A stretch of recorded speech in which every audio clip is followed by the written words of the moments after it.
हाँ भाई बच्चों, तारीख क्या हो गया आज? दिनांक 4/5/2020। विषय विज्ञान।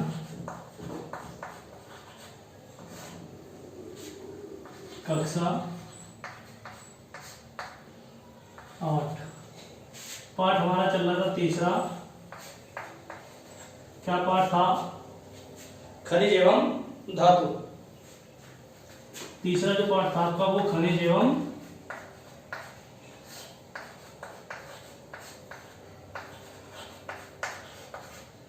धातु। तो अयस्क से खनिज किस प्रकार से प्राप्त करते हैं, ये चल रहा था। धातु का निष्कर्षण कैसे किया जाएगा, कैसे प्राप्त की जाएगी। तो इसमें हमने अयस्क का सांद्रण पढ़ लिया था। अयस्क के सांद्रण की 3 विधियां जो बताई थी। पहली गुरुत्वीय पृथक्करण विधि, दूसरी चुंबकीय पृथक्करण विधि और तीसरी आपकी फैन-कोलबर्न विधि, ये था। इसके बाद आता है सांद्रित अयस्क से धातु का निष्कर्षण। अयस्क का सांद्रण हो गया। इसका दूसरा जो चरण है वो सांद्रित अयस्क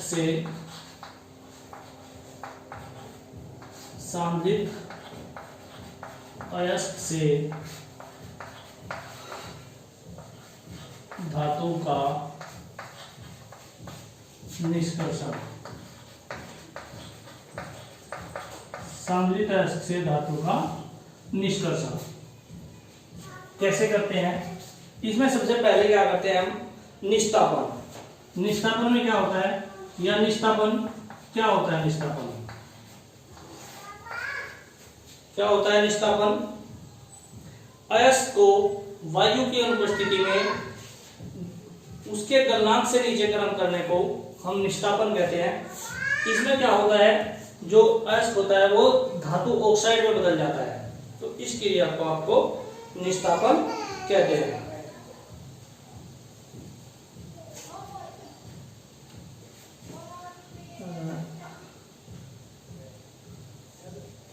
अयस्क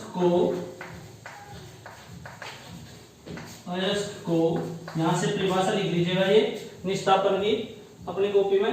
अयस्क को वायु की अनुपस्थिति में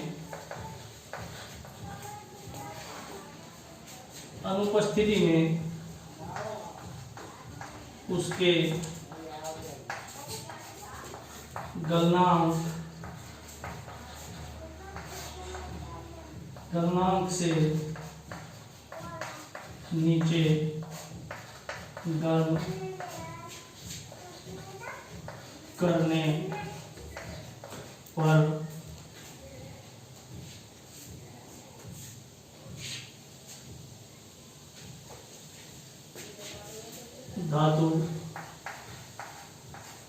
ऑक्साइड में बदलने की क्रिया को निस्तापन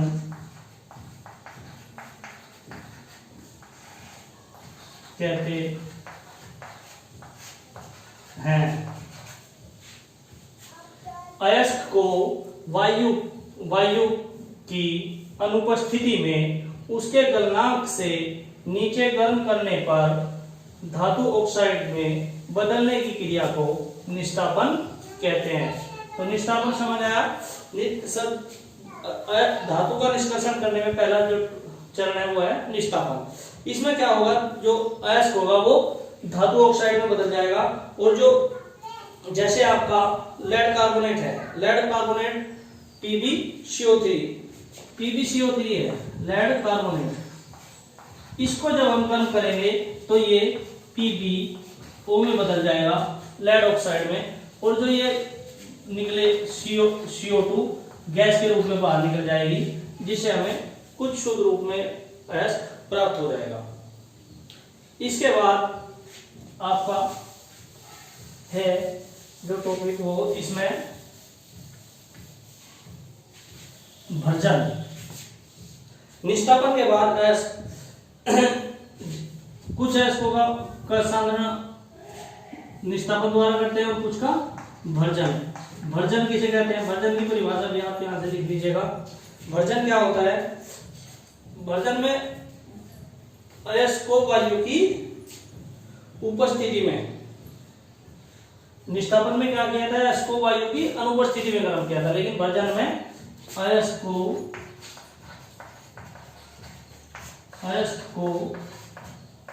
वायु की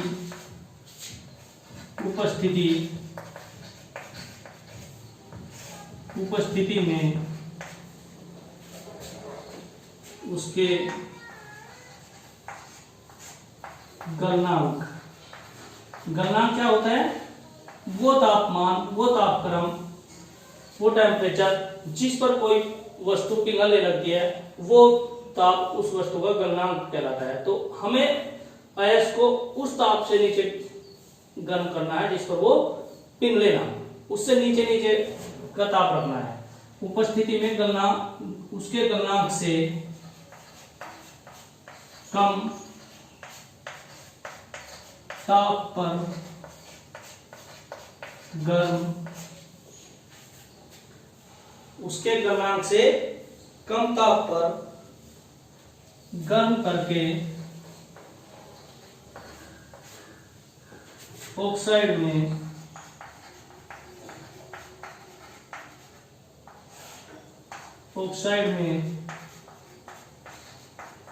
बदलने की क्रिया को भर्जन कहते हैं। अयस्क को वायु की उपस्थिति में उसके गलनांक से कम ताप पर गर्म करके ऑक्साइड में बदलने की क्रिया को भर्जन कहते हैं। निष्ठापन किसे कहा था? यहीं पे जहां अयस्क को भर्जन में वायु की उपस्थिति में है, निष्ठापन में वायु की अनुपस्थिति में अयस्क को गर्म किया था तो ऑक्साइड में बदला था। यहाँ पे अयस्क को वायु की उपस्थिति में गर्म करेंगे तो ऑक्साइड में बदलेगा।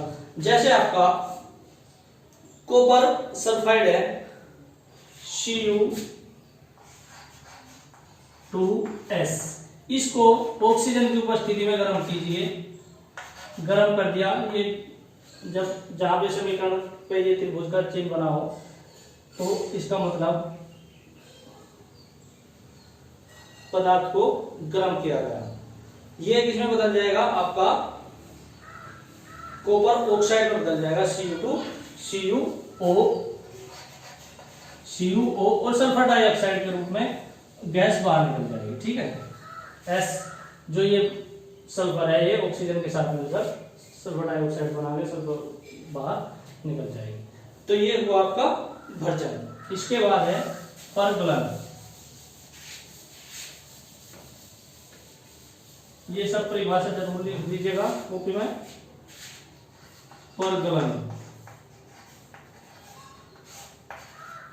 परगलन क्या है? भर्जन या निष्ठापन के पश्चात परगलन की क्रिया एक विशेष प्रकार की भट्टी में की जाती है। जैसे भर्जित हेमेटाइट अयस्क को कार्बन और चूना पत्थर के साथ मिलाकर वात्या भट्टी में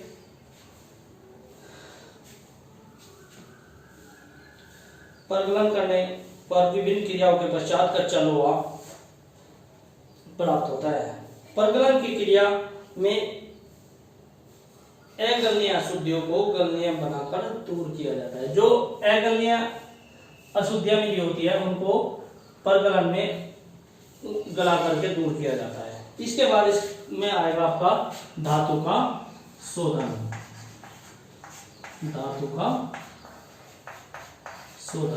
परगलन के पश्चात अब जो अशुद्धियां बची उसको परगलित करके दूर किया।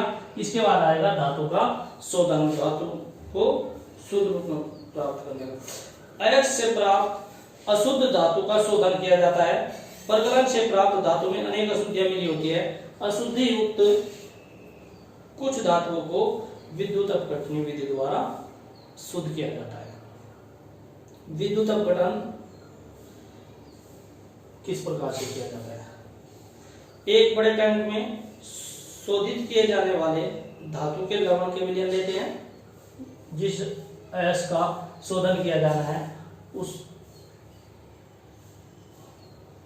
उसका लवण विलयन लेंगे, जिसे विद्युत अपघट्य कहते हैं। ठीक है, कि जिस भी अयस्क का हमें, जिस भी धातु का हमें शोधन करना, उसका लवण विलयन लेंगे विद्युत अपघट्य के लिए।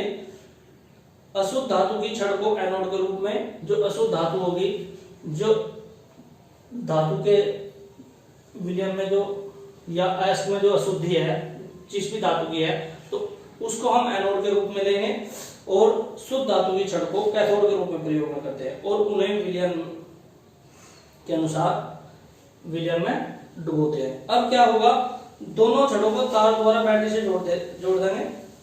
दोनों छड़ों को, भाई जो अशुद्ध धातु की छड़ है, जो अशुद्धि के रूप में है धातु, उसे एनोड के रूप में ले लेंगे और जो हमें अलग करनी शुद्ध रूप में, उसको कैथोड के रूप में। इनको बैटरी के द्वारा जोड़ते हैं तो क्या होगा, जो धातु अशुद्धि के रूप में है वो एनोड पर इकट्ठी हो जाएगी और जो शुद्ध धातु हमें कैथोड पर प्राप्त हो जाएगी। इस प्रकार से हमें शुद्ध धातु प्राप्त हो जाएगी। इसके बाद आपका है इसमें पिग आयरन क्या है? पिग आयरन क्या है?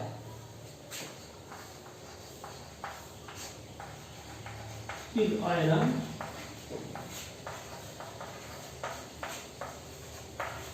क्या है? क्या होता है पिग आयरन, बताइए।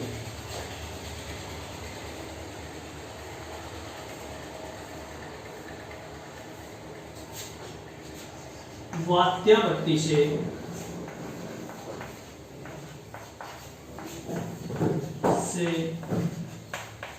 प्राप्त कच्चा लोहा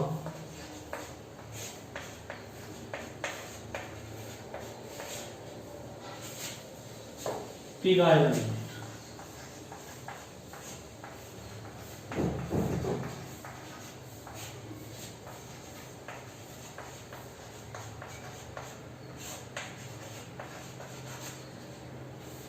पिग आयरन का पता लगा।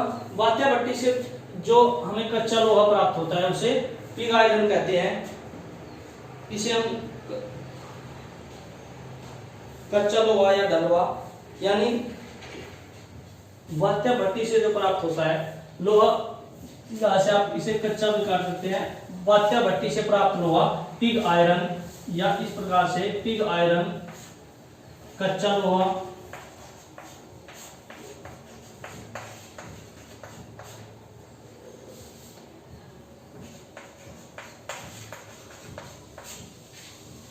ढलवा लोहा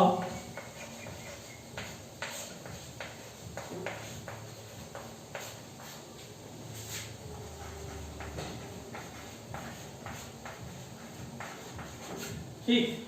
वात्या भट्टी से जो प्राप्त होता है लोहा में उसे पिग आयरन कहते हैं। यानी अयस्क को, जब लोहे का जो अयस्क है उसको वात्या भट्टी में प्रगलित करते हैं और वहां से जो हमें लोहा प्राप्त होगा उसको पिग आयरन कच्चा लोहा या ढलवा लोहा कहते हैं। ठीक, ये आपका आज का हुआ। यहाँ तक के प्रश्न मैं आपको ग्रुप पे डाल दूंगा और ये जितनी जो परिभाषा लिखवाई मैंने ये आप यहीं से लिख लेंगे ग्रुप से ही। पिग आयरन क्या है, आपका विस्थापन, भर्जन, ये सब चीजें यहीं से लिख लेंगे। ठीक है।